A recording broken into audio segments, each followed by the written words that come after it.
Assalamualaikum warahmatullahi wabarakatuh.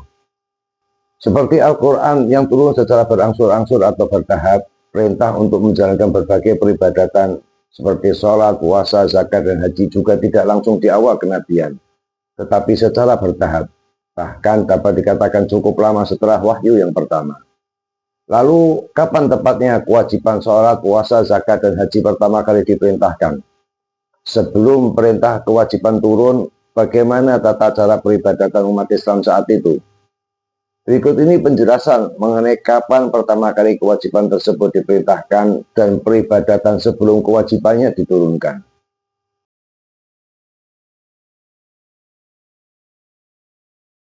Wahyu yang diterima Nabi SAW diturunkan secara bertahap.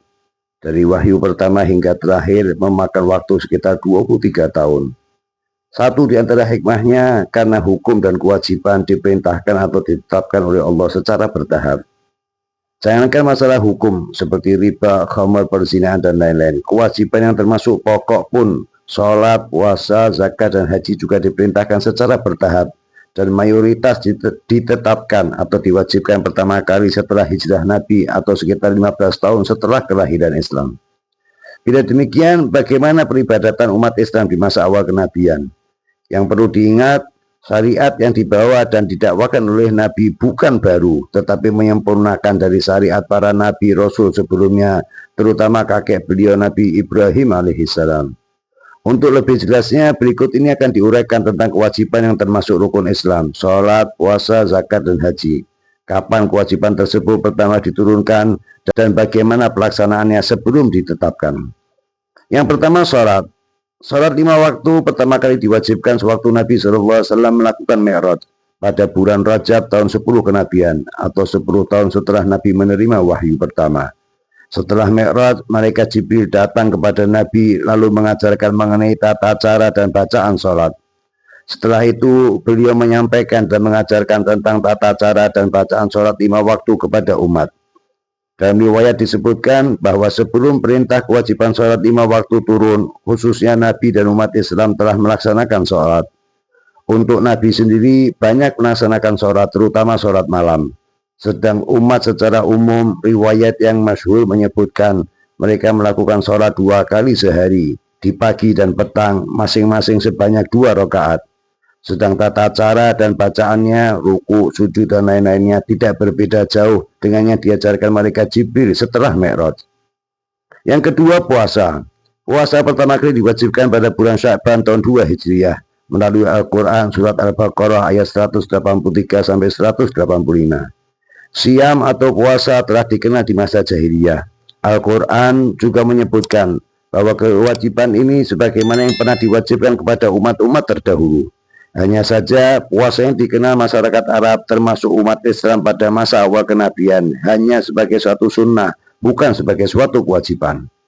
Puasa pada masa itu dilaksanakan oleh sebagian orang hanya pada hari-hari tertentu seperti 1 Muharram, pertengahan bulan, pertengahan Sya'ban, dan yang paling terkenal tanggal 10 Muharram atau yang dikenal dengan hari Asyura. Tata cara dan waktu tidak berbeda jauh dengan puasa yang disyariatkan dalam ajaran Islam. Sedang diwajibkannya puasa sebulan penuh di bulan Ramadan, puasa di hari yang lain setelah masa Islam dianggap sebagai suatu pekerjaan yang sunnah. Yang ketiga, zakat. Perintah zakat sebagai kelanjutan dari perintah puasa diwajibkan pertama kali pada tahun 2 Hijriah, termasuk zakat fitrah yang dikeluarkan menjelang hari raya Idul Fitri. Di masa jahiliyah, masyarakat Arab mengenal zakat sebagai sedekah atau derma kepada orang lain, bukan sebagai suatu kewajiban. Mereka mengetahui karena sejak masa Nabi Ibrahim telah disyariatkan zakat, tetapi telah mengalami perubahan baik status hukum maupun jumlah dan jenis yang wajib dizakati. Di masa awal Islam, sebelum Nabi SAW hijrah ke Madinah, memang telah turun beberapa ayat mengenai zakat, tetapi saat itu hanya sebagai anjuran untuk bersedekah.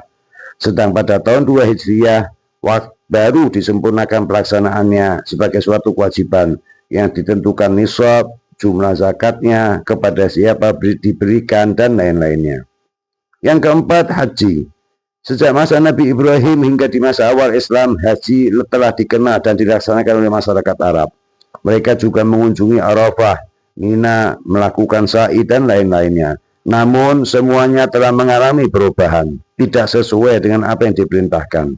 Sedang di masa Islam pertama kali diwajibkan pada tahun 9 Hijriah, dan pada tahun 10 Hijriah Nabi melaksanakan haji yang pertama sekaligus yang terakhir, yang dikenal dengan haji wada atau haji perpisahan. Pada pelaksanaan haji ini pula beliau SAW memberi contoh tata cara seluruh pelaksanaan haji yang sesuai dengan syariat Islam, dari mulai wukuf di Arafah, mabit di Mina, melempar jumrah dan lain-lainnya. Demikian sejarah pertama diwajibkannya salat, puasa, zakat, dan haji. Di antara hikmah terpenting dari bertahapnya penerapan kewajiban ini agar umat yang ada di masa awal Islam tidak langsung terbebani dengan berbagai kewajiban.